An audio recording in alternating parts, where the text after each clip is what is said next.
Hi guys, good afternoon. I'm posting this video after a very long time. So we will continue with our previous topic. In my previous video, we discussed about how to initialize values of array using a scanner class. That was a single dimensional array. Today we will talk about two-dimensional array. Okay. So a two-dimensional array, as the name suggests, it will be depending, it will not be a single array, continuous array. Let me show you an example first. Suppose,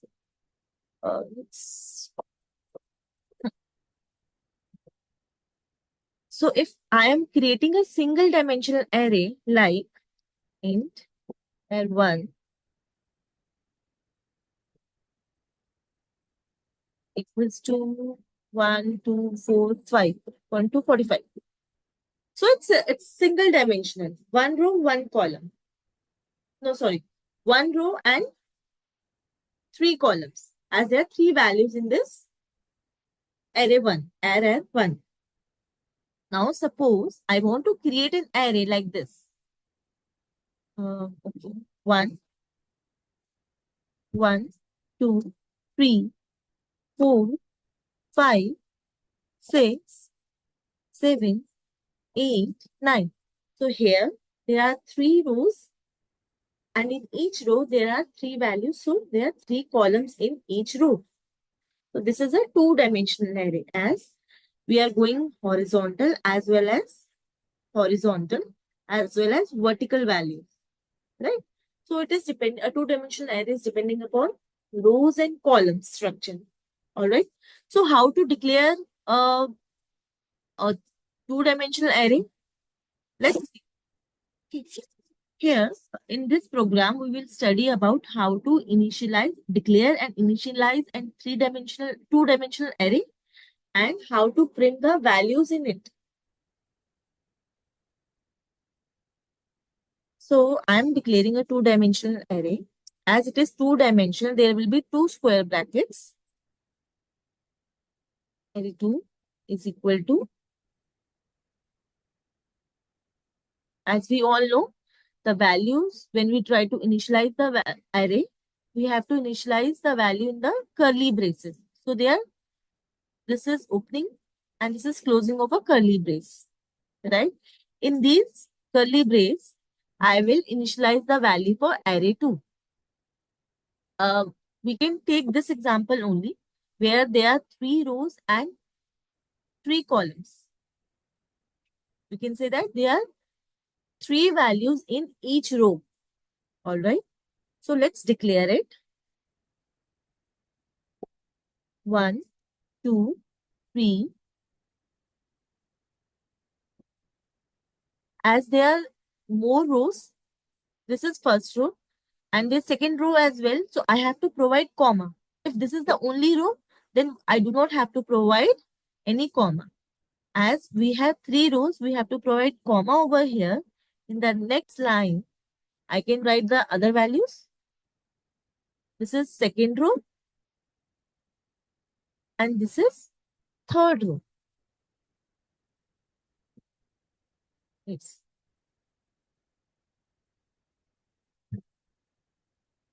Okay.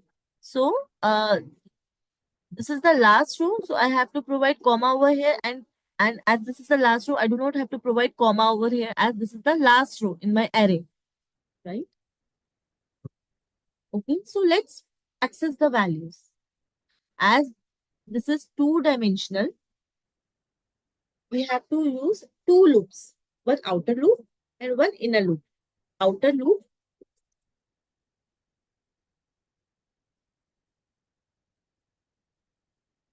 is for printing rows. Inner loop is for printing columns. All right.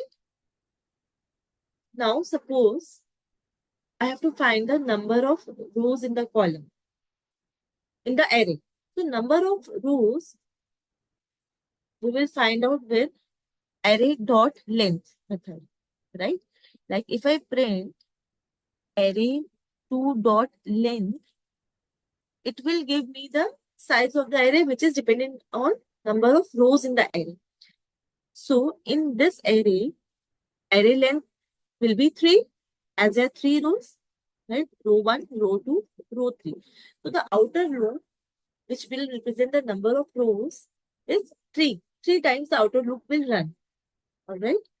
So let's write it over here, removing these lines. First, print the length of the array. Array2 dot length.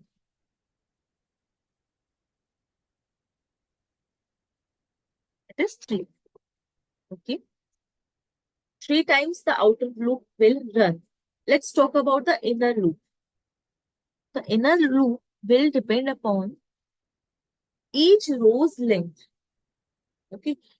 Each row, I mean the first row, suppose first row is row, its length, length. Suppose my first row has 4 values. 7.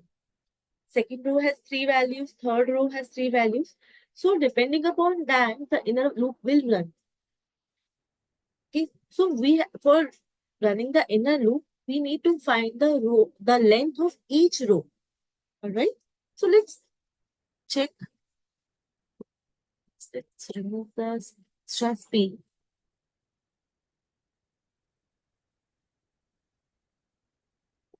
Okay, let's remove this length. This as well. Let's write the loop first. Int I equals to 0, I less than array 2 dot length I plus plus. All right. This is outer loop which will run depending upon the number of rows in the array. All right. Let's write the inner loop for int j equals to 0, j less than array 2 I. Each row, I will represent the row, each row's length, gth j plus plus.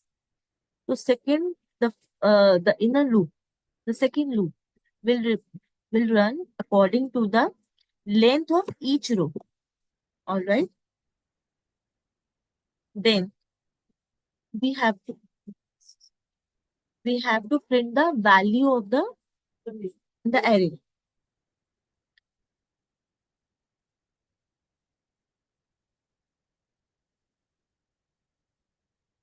Array 2, I and j. Let's add a space over here. I have to remove this line because in single row, I want to print all the row values. Okay, let's run this program and I will tell you about these 2 brackets we have used over here. Let's run it first. Let's check. Okay, it is printing all the values in a single row. So we have to go shift to next line when we have finished printing of first row. After printing 4, 5, 6, we need to move to next line. So let's write the statement of moving to next line, which is after completing first row, it will move to next line. Next line character will be this ln. ln. When it encounters ln, it moves to the next line. So let's run it first.